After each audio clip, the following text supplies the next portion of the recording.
Today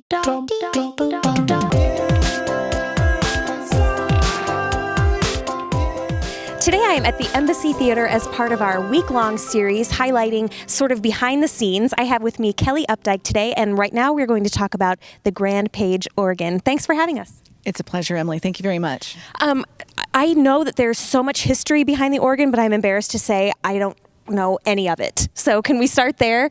Absolutely. The organ was built into the theater in 1928 when it started out as the Updike Theater. Mm-hmm. The organ is, it's a theater pipe organ, and it's a Grande Page Theatre Pipe organ, a grand with the E at the end. That's its formal official name.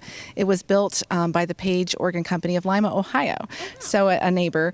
The Page Company isn't any longer, and they didn't build a lot of Page organs. So you hear about Wurlitzers and other kinds of organs. So the Page is actually very rare, and there are only 4 Grande Pages built. There's a smaller Page in the Paramount Theater in Anderson, and there are several other Pages, and there is one unaccounted for, and 2 in the original house, and ours is one of the ones still left in its original house. That is fascinating. Now, I know that it's sometimes called the musical catalyst for saving the theater. What can you tell me about that?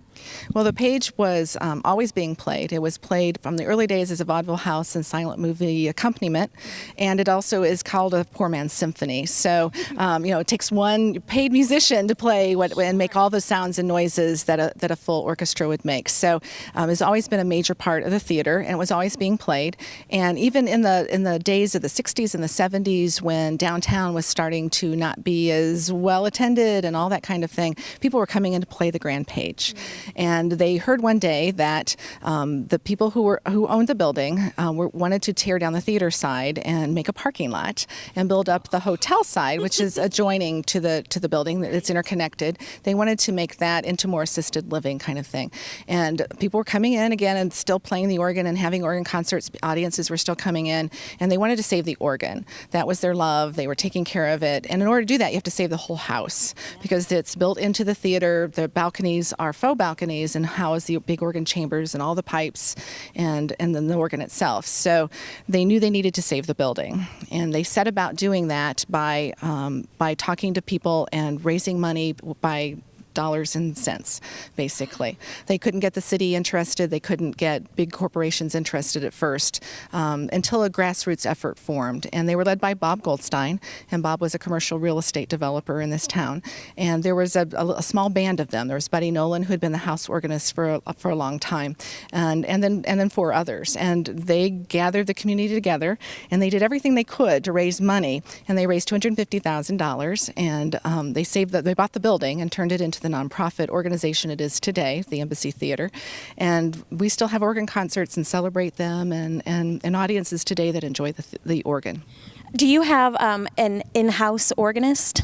We have several people who come and play. The organ is still very popular. It's internationally famous, our Grande Page, and so people come from all over the world to play it.